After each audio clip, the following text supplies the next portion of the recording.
número 1. Diz assim: E Daniel propôs no seu coração não se contaminar com a porção das iguarias do rei, nem com o vinho que ele bebia. Portanto, pediu ao chefe dos eunucos que lhe permitisse não se contaminar. Experimenta, peço-te, os teus servos 10 dias, e que se nos deem legumes a comer e água a beber, e em toda a matéria de sabedoria e de discernimento, sobre o que o rei lhes perguntou, os achou 10 vezes mais doutos do que todos os magos, astrólogos que havia em todo o seu reino. Daniel, capítulo 1, do versículo 1 até versículo 8 até o versículo de número 20.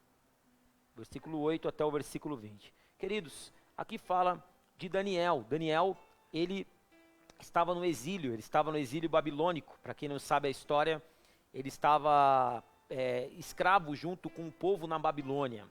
E ali o povo de Israel estava sofrendo muito. O povo de Israel estava passando um momento muito difícil.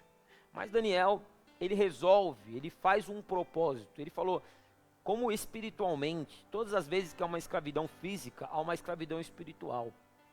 Toda escravidão física, escuta o que eu vou falar agora, toda escravidão física tem uma procedência espiritual. Quando é escravidão física, às vezes enfermidades, às vezes um problema financeiro, às vezes um problema na alma, uma depressão, um medo, um terror. Eu digo porque Deus não criou o homem para ser escravo. Deus criou o homem para ser livre. Se o homem está escravo, alguma coisa de errado tem, alguma procedência. Ou ele não se cuidou, ou fisicamente ele não está se cuidando, ou há uma origem espiritual. Então, se há uma origem espiritual, só no mundo espiritual que nós vamos conseguir vencer.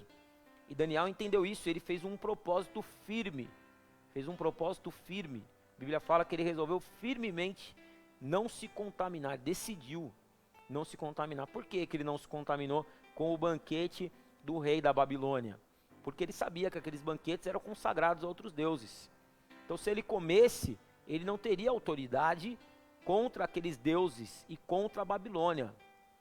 Para ele viver uma bênção, para ele realmente ser autoridade na Babilônia, ele tinha que se reservar, ele tinha que realmente se abster. Então, por isso que a gente faz o jejum de Daniel, né? Não sei se você já fez o jejum de Daniel, a gente faz um jejum aí, a gente não come um jejum parcial, não come determinadas coisas durante um tempo, coisas que a gente gosta, que é um sacrifício. Para quê? Para que a gente se encha do Espírito e a gente venha ter autoridade na nossa vida em áreas que nós somos escravos. Então hoje, Deus está falando conosco. Se tem alguma área na tua vida que ainda não está do jeito que você quer, se ainda há uma escravidão, em qualquer área que for, se é na financeira, se é na família, se é no casamento, se é no ministério, se é espiritual, se é com você mesmo, problema interno, não importa. Se você hoje se abster, se consagrar a Deus, se sujeitar a Deus, se colocar debaixo da potente mão de Deus, que como fala lá em 1 Pedro capítulo 5, que quando nós nos colocamos debaixo da potente mão de Deus, né, Ele nos exalta. E também fala em Tiago 4,7, sujeitai-vos pois a Deus, resistir ao diabo e ele fugirá de vós. Resultado da situação, Daniel ficou 10 dias, primeiros 10 dias, ele ficou só comendo legumes, enquanto todo mundo comia de tudo.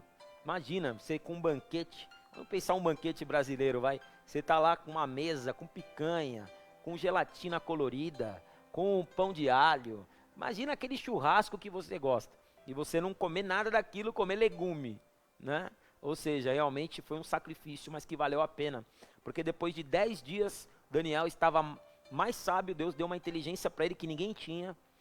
Daniel, estava mais douto, né? Tem gente que fala, eu fiz faculdade, fiz MBA, fiz mestrado, fiz doutorado. Daniel estava 10 vezes mais douto, ele tinha 10 vezes mais conhecimento do que todos os sábios que estavam ali na Babilônia. E olha que tinha gente inteligente. Diante do rei, não tinha ninguém que era meia boca. Todo mundo que assistia diante do rei tinha que conhecer tudo, né? Tinha que estudar e conhecer tudo. E Daniel estava ali superando, acima dos outros. E por quê? porque ele se colocou debaixo das mãos de Deus, não se contaminou com a Babilônia. E essa é a palavra de Deus para você. Se você se guardar para Deus, se você se consagrar para Deus, sabe o que vai acontecer com você? No mínimo 10 vezes mais na tua vida, em todas as áreas. Não sei em que área que você está passando a dificuldade. Experimenta colocar nas mãos de Deus, se consagrar a Deus, dê um passo de fé. Vai a uma igreja evangélica perto da sua casa. Se você tiver a oportunidade, eu quero te convidar para estar conosco na Igreja Restaura, na Zona Leste, na Avenida Vila Ema, 1860, pertinho da Salim Maluf, a 500 metros do monotrilhatório. Dá um passo de fé diante de Deus e Deus com certeza vai fazer a diferença na tua vida. Essa foi a palavra que restaura. Glória a Deus, vamos dando continuidade ao nosso programa Restaura em Família. E amanhã, falando em culto, falando em Igreja Restaura, amanhã eu estarei no culto de conquista. Culto de conquista amanhã, quinta-feira, às 8 horas da noite, eu vou estar na Igreja Restaura, ministrando uma palavra ao teu coração. Então você não pode ficar de fora, você não pode perder em nome de Jesus, porque realmente